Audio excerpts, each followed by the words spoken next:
नमस्कार, मैं विश्वजीत मलिक और इस वक्त हम खड़े हैं कोंडागांव जयस्तंभ चौक में, जहां पे आप देख सकते हैं हमारे कोंडागांव के तमाम जो पत्रकार साथी हैं वो स्वर्गीय मुकेश चंद्रकार की जिस प्रकार षड्यंत्र रूप से हत्या किया गया उसके विरोध में यहाँ पे तमाम जो कोंडागांव के पत्रकार साथी सब एकत्रित हुए हैं और कहीं ना कहीं इसका विरोध प्रदर्शन कर रहे हैं। तो आप देख सकते हैं यहाँ पे कि किस प्रकार जो है विरोध प्रदर्शन किया जा रहा है। कोंडागांव के सभी पत्रकार मिलकर, यहाँ पे किसी भी प्रकार की कोई मतभेद नहीं है, ना मनभेद है, सब एकत्र होकर जो है यहाँ पे बाकायदा कोंडागांव के जो पत्रकार लोग हैं यहाँ पे विरोध प्रदर्शन कर रहे हैं, लगातार विरोध प्रदर्शन कर रहे हैं। और कहीं ना कहीं ये जो षड्यंत्र रूप से हत्या किया गया कहीं ना कहीं बर्बरता है और कहीं ना कहीं पत्रकारों के ऊपर जो जाती है। तो आप देख सकते हैं यहाँ पे पूरे साथी लोग हैं बाकायदा श्रद्धांजलि अर्पित कर कहीं ना कहीं आक्रोश जता रहे हैं।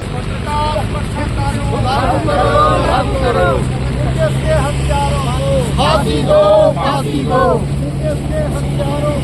फांसी दो, फांसी दो। मुकेश चंद्रकार की जो हत्या के विरोध में कोंडागांव के तमाम पत्रकार एकत्रित हुए हैं। हमारे यहाँ पे सीनियर वरिष्ठ पत्रकार भी है, जो नए पत्रकार, युवा पत्रकार वो भी है। तो इनसे कुछ जानने के प्रयास करेंगे कि जिस प्रकार की यहाँ पे पत्रकारों के ऊपर अत्याचार अनाचार हो रहा है, इस पर क्या कहना है विजय शर्मा जी का? बेहद ही दुखद घटना है। सबसे पहले तो मैं उस परिवार को श्रद्धांजलि देना चाहूंगा कि मुकेश के हम उसको कभी भी स्वर्गीय नहीं मानते। एक हमारा जवान साथी था, हमारे साथ कलम की लड़ाई वो भी लड़ने को तैयार था और वो उसको शहीद परिवार ही करूंगा। उनको बेहद दुखद घटना है। सरकार को बहुत ही गंभीरता से सोचना चाहिए कि कागजों पर कानून बनाने से नहीं चलेगा, इसको सख्ती से, इस पे सख्ती भी बरतनी चाहिए। उसने सच लिखा, सच लिखने की सजा मिली कि अपराधियों के हौसले इतने बुलंद हैं कि उसको उसी अपने ही घर में ले जाके मार दिया जाता है। और उसके बाद भी सबसे बड़ी विडंबना की बात यह है कि अगर जिन अधिकारियों ने इतनी बड़ी राशि उसके फर्जी खाते से निकाल दी, उन्होंने सहयोग दिया, अभी तक शासन प्रशासन ने उसके खिलाफ कुछ भी नहीं बोला है। ऐसे अधिकारी कर्मचारियों को सेवा से बर्खास्त करना चाहिए। तो देखिए हमारे विजय शर्मा जी वरिष्ठ पत्रकार हैं, यहाँ पे काफी सारे जो पत्रकार यहाँ पे एकत्रित हुए हैं, कहीं ना कहीं इस जो हत्या के विरोध में है। हमारे साथ नीरज वीके जी है। जी आप बताएं।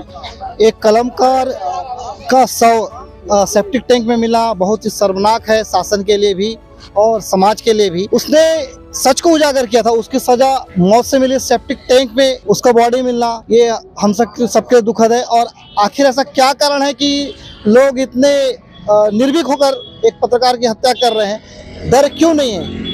कारण यही है कि पत्रकार सुरक्षा कानून लागू नहीं है, जिसे लागू करना चाहिए और पत्रकारों की सुरक्षा पे शासन प्रशासन को ध्यान देना चाहिए। तो हमारे साथ आप देखें जिले के तमाम पत्रकार साथी हैं, उनसे मैं और कुछ लोगों से बात करना चाहूंगा। सूरज जी आप बताएं, काफी लंबे समय से आप राजनीति से भी जुड़े हुए हैं और पत्रकारिता से भी जुड़े हुए हैं। तो आज की जो घटना बेहद ही दुखद घटना है, इस बारे में बताएं। सबसे पहले तो मैं मुकेश चंद्रकार जी को अपनी श्रद्धा सुमन अर्पित करना चाहूंगा। ये बताना चाहूंगा कि मैं राजनीति के साथ साथ पत्रकारिता से जुड़ा हुआ हूँ, लेकिन जिस तरह से भी पत्रकारों के साथ वो वाकया हो रहे हैं, ये बड़े सोचने के विषय है।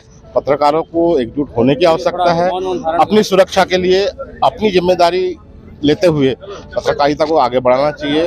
आज जो घटना हुई, सरकार को क्या मैसेज देना चाहेंगे? बार बार आश्वासन दिया जाता है कि पत्रकार सुरक्षा कानून लागू किया जाएगा, लेकिन सिर्फ कागजों पर है, धरातल में इसका किसी भी प्रकार जो है अभी तक दिखाई नहीं दे रहा है। सरकार पे दबाव बनाने की जरूरत है। सारे पत्रकार इकट्ठे होकर के इस चीजों पे दबाव बनाना चाहिए। बार बार अपनी कलम से इस बात को उठाने की आवश्यकता है ताकि सरकार के कानून में जुड़ रह सके और पत्रकारों के हित में, पत्रकारों की सुरक्षा में कुछ निर्णय लेकर के सुरक्षा कानून बनाया जाए। कोंडागांव के पत्रकार लोग जो यहाँ पे स्वर्गीय युवा पत्रकार मुकेश चंद्रकार की याद में बाकायदा जो है यहाँ पे कैंडल मार्च किया जा रहा है। साथ ही साथ कहीं ना कहीं न्याय मांगने की प्रयास किया जा रहा है। मेरे जितने साथी है, पत्रकार साथी है, तो आप देख सकते हैं लगातार मैं दिखाने के प्रयास कर रहा हूँ। कोंडागांव जो जयस्तंभ चौक है, यहाँ पे कोंडागांव के तमाम जो पत्रकार है वो हत्या के विरोध प्रदर्शन कर, और साथ ही साथ कहीं ना कहीं आक्रोश भी नजर आ रहे पूरे पत्रकारों की मन में। कहीं ना कहीं पत्रकार सुरक्षित नहीं है और बस्तर संभाग में पत्रकारिता करना बस एक चुनौतीपूर्ण काम है, जिसको लगातार कर रहे थे मुकेश चंद्रकार जी, और आज वो सत्यता को उजागर करने के लिए शहीद हो गए हैं। तो हमारे साथ जी मीडिया के एक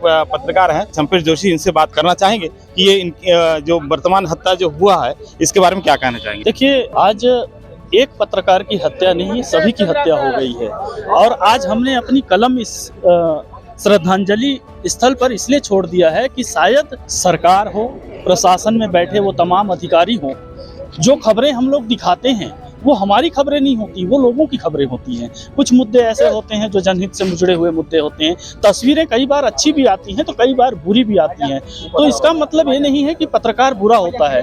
पत्रकार को जो दिखता है वही वो लिखता है। वो अपने मन से कुछ भी नहीं लिखता।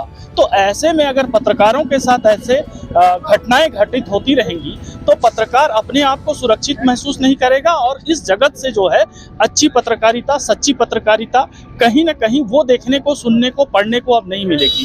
क्योंकि ऐसे पत्रकार को खोना, इसका दर्द हम समझ सकते हैं और हमसे ज़्यादा उनके परिवार के लोग समझ सकते हैं। शायद इस विपदा की घड़ी में हम आज पुष्प अर्पण कर श्रद्धांजलि जरूर दे रहे हैं, लेकिन इस क्षति को पूर्ति नहीं कर सकते। लेकिन हमारी कोशिश यही है कि हम पत्रकार एक रहें तो शायद उन अधिकारियों पर कार्रवाई हो जिन अधिकारियों पर इस सच्चे पत्रकार ने अपनी लेखनी से लिखा था कि इनने क्या किया है। तो अगर आखिर समय रहते शायद इन अधिकारियों ने इस ठेकेदार पर कार्रवाई की होती या जो भी दोषी है उन पर अगर सख्त कार्रवाई हुई होती तो शायद ऐसी तस्वीरें आज देखने को नहीं मिलती। इससे पूर्व भी कई ऐसे मामले आए हैं, चाहे कोंडागांव जिले का मामला हो या अन्य पूरे प्रदेश का मामला हो, अलग अलग जगहों पे अलग अलग तस्वीरें देखने को मिलती है। तो ऐसी तस्वीरें शायद आगे भविष्य में देखने को न मिले, इसके लिए ही आज हमने कलम छोड़ दिया है। शायद प्रशासन सचेत हो, शासन देखे कि पत्रकारों के अंदर आखिर कितना रोष है। धन्यवाद। विरोध प्रदर्शन श्रद्धांजलि सभा में जो है हमारे यहाँ के वरिष्ठ पत्रकार सुरेंद्र सोनपिपरी जी है। सुरेंद्र सोनपिपरी से बात करने के आज जो बस्तर में पत्रकारिता करना आसान नहीं रहा और बहुत ही बर्बरता से जो तय हो रहे हैं, तो इस पर क्या बताएं? देखिए, आज जो पत्रकारों के साथ जो घटनाएं घट रही है वो वास्तव में निंदनीय है और इस प्रकार के कार्य तो किसी भी सभ्य समाज के लिए शोभा नहीं देता है। और आज रही बात की पत्रकार जगत में जोखिम भरा कार्य है। पत्रकार आज स्वतंत्र नहीं है कि किसी न किसी मन में उसके भय उत्पन्न हो गया है और इसके भय को दूर करने के लिए चाहिए कि पत्रकार जगत के सभी लोग एकजुट होकर शासन प्रशासन से मांग करें कि पत्रकार सुरक्षा कानून लागू हो, पत्रकारों के हित के लिए काम हो। शासन तो हमेशा आश्वासन देते हैं कि हम सुरक्षा कानून लाएंगे पत्रकारों की। देखिए, होता क्या है, जो भी सरकार पे आने के लिए जो राजनीतिक पार्टियां बात करती है वो सभी पत्रकार कानून की बात करते हैं, लेकिन वास्तव में पत्रकार कानून को अमल नहीं करते, सिर्फ कागजी घोड़ा ही चला के अभी तक रखे हुए हैं। तो मैं चाहता हूं कि शासन प्रशासन इस ओर जल्दी से जल्दी कार्यवाही करके पत्रकारों के लिए सुरक्षा कानून लाए। तो आप देख सकते हैं यहाँ पे कोंडागांव के तमाम पत्रकार हैं जो आज यहाँ पे श्रद्धांजलि दिए हैं जय स्तंभ चौक में और कहीं ना कहीं इसका विरोध प्रदर्शन कर रहे हैं। कैमरा पर्सन राजकमल मंडल के साथ विश्वजीत मलिक, टुडे न्यूज़ 24 कोंडागांव।